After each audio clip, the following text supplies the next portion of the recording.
You're strapped in a boat cruising down the Amazon River with the sun scorching hot. As you check out your map, your boat starts rocking back and forth. The water is starting to get more intense, so you hang on for dear life. You tuck your map in your pocket and try to take control of your boat. You strike some jagged rocks and duck low to avoid tree branches. Your boat strikes a large rock out of nowhere and capsizes. You're swimming in the murky green water. While you're trying your best to get ashore, your boat gets washed away. Underneath the water lies a whole new world of bizarre and dangerous animals. Candiru fish are snake-like creatures that can grow up to 16 inches long. Arapimus can weigh more than an adult male and are taller than most basketball players. They're the biggest freshwater fish in South America. They have a hybrid gill system that forces them to pop up to the surface every 5 to 15 minutes to breathe in oxygen for their large swim bladder. You swim out of the raging water and dry yourself off. Oh no, your map is completely soaked. There's no way you can get to your destination without it. You venture into the thick rainforest, shoving the branches and leaves away. As you get deeper, you notice something on a tree. It's barely moving, but it's got sharp claws and a raggedy coat. It stretches its arm to another branch and tries to pull itself up, ever so slowly. Sloths sleep more than half their days and only head down from trees once a week. They're so motionless, they sometimes grow algae and moss on their fur. The rainforest gets denser with each step until there's barely any sunlight illuminating the path in front of you. You notice a figure following you. With every branch you step on, you can hear a faint sound right next to you creeping around. You start walking a bit faster, and the sound catches up with you. You make it out of the dense part and tread along a narrow path until you reach a cliff. You can't walk normally here, so you pin against the wall and walk sideways to cross the hills. You slowly move across with the river 30 feet below you. You move your right foot, and some rocks fall into the river. You keep going and misstep. You're about to fall, but you hold on to a large tree branch and pull yourself up. You notice a couple of colorful poison frogs inches away from your fingers. Touching any of these frogs can be extremely dangerous and harmful, despite their amazing color patterns. The golden poison frog is one of the most poisonous animals in the world. One of them hops right next to you, so you let go of the branch and fall back in the river. The river is washing you down until you reach a calm current. Underneath you is a swarm of piranhas swimming with their sharp teeth. The red color on their skin is unmistakable, so you swim off like an Olympic athlete. Piranhas will eat anything that gets in their way, no matter the size. You grip onto a log and climb up a small rock to catch your breath. There's a huge electric eel underneath the rock. Despite their name, they're more related to catfish than eels. They use their powerful 600 volts of electricity to defend themselves and catch food. You're stuck, unless you're like the common basilisk that can run on the water like a jet ski. These incredible lizards have special webbing on their toes and can run the distance of a basketball court. You hop on a bunch of rocks until you reach the land.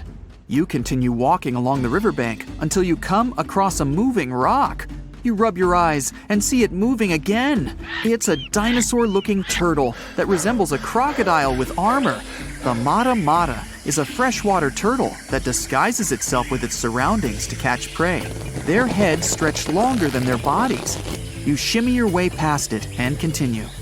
You head back into the rainforest and find a spot to rest. Wait, there are giant ants everywhere. They're the biggest ants in the world and can produce one of the most painful stings out there, even comparable to a wasp's sting. You immediately get up and find another place to rest.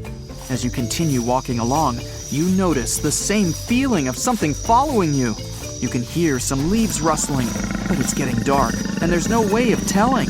You find a nice little spot to build a campfire and catch some Z's. But in the Amazon, everything is a threat, except for those cute capybaras wandering around. They live in groups next to water sources. They're also the biggest rodents in the world. You don't need to worry about them if you're stuck in the middle of the Amazon rainforest. Suddenly, you feel something slithering up next to you. You look down and see a massive green anaconda just about to constrict you. They are the heaviest snakes in the world and can grow up to 20 feet long and have a huge appetite. You get up and sprint your way out of there. All right, you found a decent cave to crash in. It's daytime again, and you're still alive. You continue walking along the rainforest. You were able to find some breakfast to boost your energy for the rest of the day. You spot something on a tree that looks like a branch, but it's actually a potu, a master of disguise that can spend days motionless on broken tree branches. These bizarre birds use those branches as their permanent home, where they lay their eggs and chill all day. You continue your way through the rainforest and see a Brazilian wandering spider crawling on a tree branch right in front of you. 8 of these species can be found in the Amazon area. They are some of the most aggressive and venomous spiders out there. So, you make a big detour and walk away from it. You feel someone walking next to you again, but you still can't figure out what it is. You see a steep cliff with a waterfall hitting a large lake ahead of you. Looks peaceful, until you see a team of black caimans gathering around the shore. They're the biggest predators in the whole Amazon ecosystem and feed on anything that moves. It's a good thing you're on high ground, otherwise, whoa! You slip and fall down the river, right on the deep end. So far, no caimans spotted you. You swim underwater and try to get to the opposite end of where the reptiles are. As you climb out and dry yourself off, you notice some large black spots on you. You try pulling them off, but they've latched on pretty hard.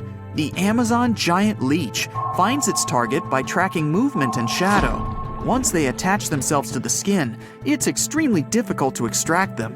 The best way to do so is to slide your finger next to its mouth and pull it off slowly. Ugh. You manage to get them off your body and see that the caimans are swimming towards you. You're pinned to the wall with the lake of hungry reptiles approaching. Suddenly, a pink dolphin jumps out of the water and splashes all over them. They can grow larger than humans and are the celebrities of the Amazon. Scientists think they get their color from the blood capillaries on their skin. The Amazon even has bull sharks swimming around. These carnivorous giant fish are threatening to humans and can swim in both saltwater and freshwater. These sharks prey on anything within their reach, including other sharks. The dolphin distracted the caimans, so you climb up the cliff and try to find the best way to escape. Opened jaws waiting for you to fall into the pit are right below you. You're lucky enough to escape to the top, but as your arms pull you up, the first thing that you see is a jaguar looking straight at you. It's the creature that's been following you this whole time. You get up while it starts circling you, timing its strike. You know that you can't take on a jaguar, nor can you outrun it, so you grab a large tree branch from the ground to defend yourself. It jumps at you, but you duck down in time. The jaguar lands in the water far away from the caiman crocs. It's a good thing these large kitties are excellent swimmers. You pick yourself up and continue. And to your surprise, you find your boat again. You fix it up and sail your way out of the Amazon. Whew!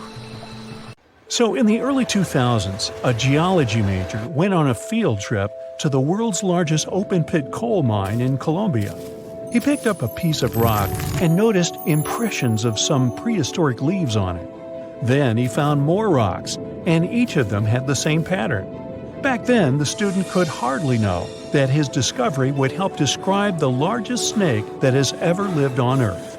The student took his findings to a local scientist who called up the Smithsonian Institute and invited them for a fossil hunt. He wasn't that surprised, as he knew there were fossils in the pits of Sarihan.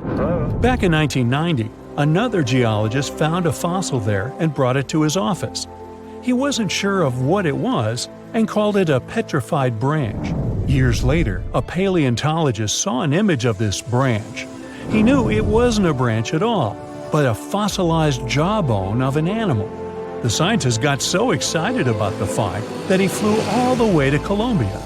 He wanted to examine the fossil, but no one had the key to its glass display case. The scientists couldn't wait, so they broke the glass and confirmed that it was a fossil of an animal that lived millions of years ago. After Herrera's finding, they knew exactly there were more fossils in the area. It took the team of scientists about 2 years to figure out they were all a part of a giant snake and not a crocodile, as they thought because of the size.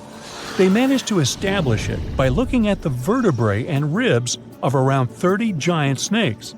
Now you might think that fossils would get easily destroyed in an open-pit coal mine, but in fact, they were found under the coal that served as a protective layer for them. Sadly, the scientists couldn't find the Titanoboa's skull. Unlike jaws, which are extremely powerful thanks to their muscles, snake bones are pretty fragile. That's why they usually crumble long before the sediment can appear over them. But still, the researchers managed to find 3 skull fragments. Thanks to this discovery, they've made a full-scale replica of the snake's head, which supported the theory that it used to be one of the largest predators of its time. If you're starting to freak out, don't worry, so am I. They also established it was related to modern boas and anacondas. That's how Titanoboa got its name. It's basically a titanic boa. The huge snake was officially described in 2009. Titanoboa was thriving around 60 million years ago, 6 million years after the Tyrannosaurus rex roamed the planet. Back then, it enjoyed the climate of the area in South America, which is now Colombia and Peru. It got almost as long as a bowling lane, 50 feet, or twice as long as the biggest snake living today. It was as heavy as 4 giant anacondas. It got this long and this heavy thanks to a lucky coincidence. Snakes are cold-blooded animals, so they need a warm climate to live and grow in. Northeastern Colombia was perfect. It was about 90 degrees Fahrenheit when Titanoboa was alive. Titanoboa wasn't that fast, especially on land, but it most likely spent much time in or near the water. Our hero could swim at a speed of up to 12 miles per hour. Like present-day snakes, it could wriggle around and change direction really quickly. Scientists still aren't sure if it could climb trees. Paleontologists believe that Titanoboa had brownish or grayish skin. It was the perfect color for the serpent to hide in the muddy rivers of the tropical rainforests. But then again, I don't see why it would have to hide from anyone, given its size. The largest snake ever wasn't venomous, but it didn't stop it from hunting any animal it wanted. And although it could choose pretty much anything, its favorite meal was most likely fish. Whew. Scientists decided so based on the snake's palate and the number and type of its teeth. You can't recreate the giant's diet today, as all of those fish types are also extinct. When it wanted to spice up its menu, Titanoboa dined on other reptiles. It sneaked up on its prey and got them down with one quick strike. Its bite had a very special design. The structure of its jaws let Titanoboa clamp down on the body of its prey, so there was no escape. Titanoboa also had a mean set of thin and pointed teeth. They bent inwards in the snake's jaw like fishing hooks. This little feature helped Titanoboa get a grip on its prey and prevent the slightest chance of its running or swimming away. It could most likely easily swallow even large turtles and crocodiles. Now, all that sounds pretty scary, but we have nothing to worry about as Titanoboas are long extinct, right? Well, technically, as the temperatures on Earth are going up, it's quite possible that snakes might also grow in size. They love heat more than anything, so they should feel comfortable here. Of course, that would be a completely different snake, but it's not impossible that we'll see something similar to Titanoboa. But before you think of escaping to another planet, remember that huge snakes would need something huge to eat. Such giants prefer to wrap around something huge and swallow it. Most people would be simply too small for them. So unless the huge snake was starving, I don't think it'd waste its energy on attacking anything too little. Plus, like any other snake, Titanoboa had a sharp and delicate sense of smell, needing exceptional conditions and was sensitive to vibrations. A little too smelly, too noisy, too cold, too dry, or too wet, and the snake wouldn't go near this place unless absolutely desperate.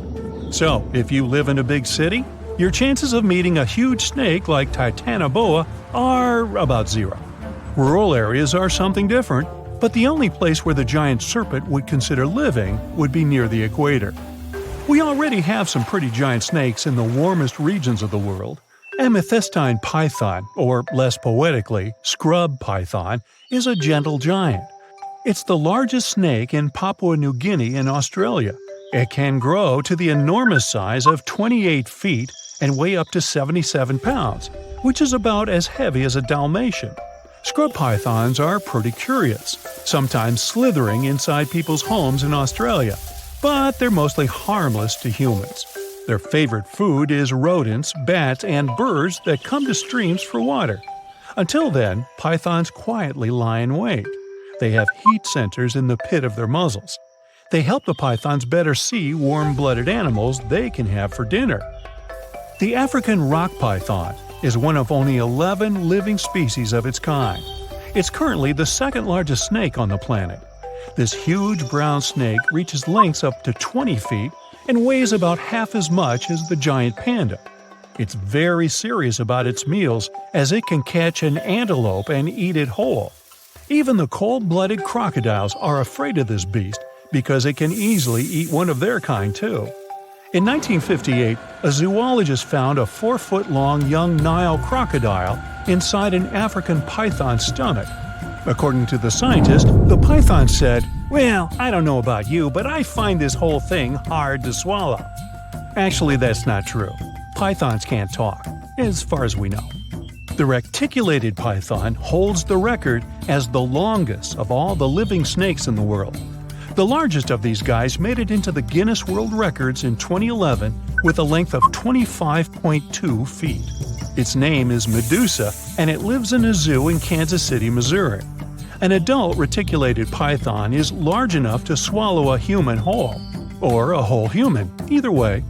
But these snakes are mostly quite peaceful and prefer to lie down without much movement. Although many pythons have dwarf forms that are much smaller than their full-grown cousins, reticulated pythons also have super dwarf forms. You can keep one of those as an 8-foot-long pet.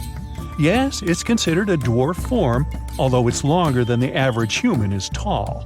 You know, somehow I still don't find that comforting. You wake up in the middle of the night to a phone buzz. You know what time it is, you ask sleepily. But then, you sit up in a jolt. "Get your stuff and go outside. They'll come fetch you in 10 minutes. Says a male voice on the other end. You step out of your house and watch as a small helicopter descends on your lawn. You get inside and meet a scientist there. She's a specialist in archaeology and paleontology. As the helicopter takes off, she tells you that something terrible happened on one of the islands in South America, and you're flying directly there, right now. The whole operation is secret, so you're asked to give up your mobile phone. The helicopter flies far beyond the night city and lands at the airport. From there, you transfer to a plane and fly to the coast of South America. You land on a small island, and a guide ushers you to a jeep waiting nearby. For several hours, you and other scientists drive through the hot jungle. The road ends, and you continue your journey along a narrow path. You notice that the further you go, the quieter it gets. The birds don't sing, not even the leaves on the trees rustle. The jungle finally ends, and you find yourself on the coast. There are many tents with scientific equipment, people, and cars. Several people in black suits lead you toward some fallen trees. You end up in the middle of a large trench that leads to the ocean. The trench begins in the forest, right at the fallen trees. Judging by its size, a train could have passed here, but the truth is much scarier. After some research, you tell people the creature that left such a trace became extinct about 60 million years ago. The creature that uprooted so many trees is the largest snake that ever lived on Earth. You and the others must find out how this reptile managed to survive, and where it is now. Titanoboa usually lived in tropical forests near swamps. Apparently, the island is its home, but now something has forced the snake to crawl away into the ocean. You carefully examine the trench, then the fallen trees, and declare the snake was not alone. It was fighting something as big as itself. Everyone looks at you in shock, and the next moment, a deafening roar comes from the water, breaking the ocean surface like a monstrous dolphin. A mosasaurus emerges from the deep. a huge reptile that lived from 145 to 65 million years ago in almost all waters of the world. It looks a lot like a crocodile, has smooth, dark scales, a fin at the end of its tail, and flippers instead of legs. It measures 55 feet long, which is about the size of a 5-story building, and weighs like half a subway car. And this huge dinosaur is coursing the waters near the shore right now, in front of you. With its large fins, it creates waves that wash away several tents on the shore. People on the island scatter away in all directions. Several ships and yachts are capsized. People on lifeboats are hurrying to the shore. Mosasaurus was one of the most formidable predators, not only in the sea, but also on land during the Cretaceous period. No creature dared to attack this monster, so their population spread all over the world. It wasn't used to feeling like prey, but now it seems the dinosaur has met a worthy opponent.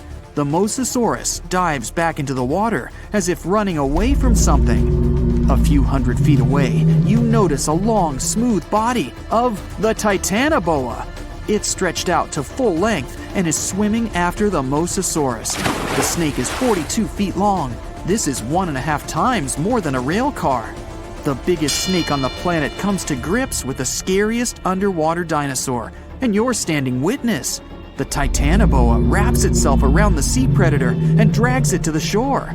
With its flippers and fins adapted to the sea, the great dino will be at a disadvantage on land, but it has lungs, not gills. It needs air to breathe, so the fight continues. Both the snake and the lizard end up on the shore. You're watching them from behind the trees nearby. The snake squeezes its opponent hard and is winning, but the Mosasaurus manages to push the Titanoboa's head to the sand with its flipper. The snake lets the enemy go, and the Mosasaurus crawls back into the water because it's faster and more agile there than the snake. The Titanoboa slithers after its rival. The fight goes on underwater. The Mosasaurus manages to swim away from the shore and hide among the reefs and algae. Thanks to its dark scales, it's almost invisible there. The snake swims past, and the Mosasaurus jumps it from behind. Its powerful jaws are opening wide like a snake's. It clings to the opponent. The Titanoboa immediately reacts and wraps itself around the dinosaur. It bites the fin tail with its giant fangs. The two colossal animals are in a clinch now and don't know what to do next. The compressive force of the snake's grip is like the weight of the entire Brooklyn Bridge pressed onto a passenger car. The Mosasaurus is trapped, and it starts kicking and swinging its flippers. It begins to turn around its axis, wrapped by the snake. The rotation of two giant reptiles in the sea creates a huge funnel in the water. Whole schools of fish swimming around get trapped in there. The Titanoboa becomes dizzy from this merry-go-round. It loses concentration and opens its jaws. The lizard uses all its strength to break free, and the snake swims away from it. Now the dinosaur is chasing its opponent. The Titanoboa emerges from the water, not far from the shore. Helicopters fly around the island, recording the events. Yachts and small fishing boats sail to the site of the Battle of the Titans. The Titanoboa crawls out of the water and is about to disappear into the jungle, but the Mosasaurus grabs it at the last moment. There are 2 rows of teeth in its upper jaw. One of them is located closer to the pharynx. This row allows the dinosaur to hold its prey, while the prey resists. The duel continues on land. The trees around the 2 monsters shatter into splinters. The Titanoboa wraps itself around the enemy, opens its huge mouth, grabs the dinosaur's tail, and begins to slowly swallow it. The Mosasaurus realizes the great snake's strategy and begins to thrash around. The snake blocks its movements, so the dino digs into the sandy beach. After a short while, a large pit appears beneath the monsters. The sand gets into the snake's eyes, and it lets go of the opponent.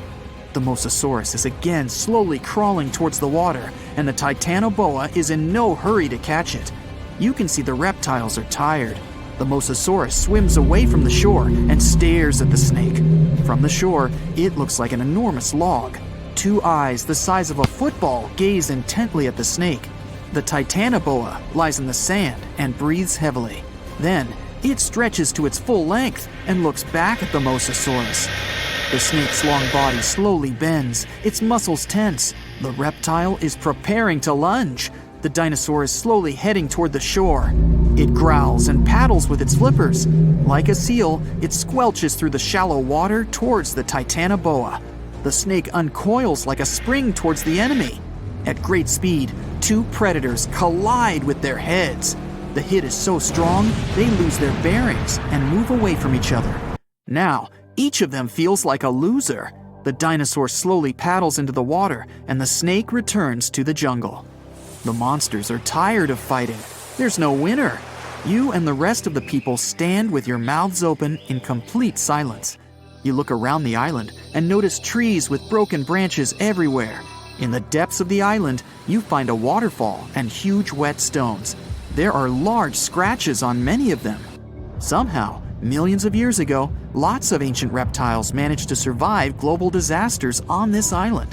And now, there are only two left. You conclude that the Mosasaurus and the Titanoboa have been fighting each other for years. Soon, these reptiles will gain strength again and continue their eternal struggle. You decide to leave the island before that happens. You're walking through the tropical Amazon rainforest. All of a sudden, you spot the green anaconda coming right at you. The snake lunges faster than you can react. Soon enough, its thick body is coiling around you. The force feels like an elephant sitting on your chest.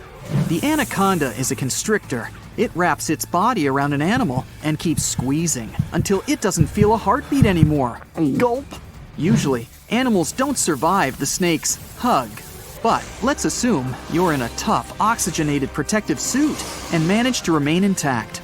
The reptile's lower and upper jaws are held together with stretchy ligaments.